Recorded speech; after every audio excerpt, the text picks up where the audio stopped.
తీసేసుకుని మీకు రావాలి సార్ మాట్లాడాలి మీకు రావాలి ఓకే సార్ ఓకే మేడం.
వచ్చింది దేనికి అంటే పాపులను రక్షించటకు. ఎవరు పాపులను అంటే లోకములో ప్రతి మనుషుడు పాపి దేవుని వాక్యం సెలవిస్తూ ఉంది.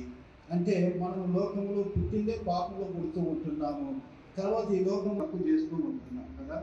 కాబట్టి ఈ దానికి పరిష్కారం ఎట్లా, ఎవరు ప్రాయశ్చిత్తం కలిగి చేస్తారు, లేదు మనం పాపంలోనే చనిపోతే ఏమవుతాము అని దేవుని వాక్యం చూస్తే పాపం వల్ల వచ్చే జీవితము మరణము ఉంది. మరణించిన తర్వాత ఎక్కడికి పోతారంటే పాపంలోనే మనం మరణించినామంటే నరకానికి వెళ్ళాలి. నరకంలో ఏముంటుందంటే అగ్ని ఆరదు, పురుగు చావదు. అక్కడ నుంచి తప్పించడానికే యేసుక్రీస్తు ప్రభువు వారు ఈ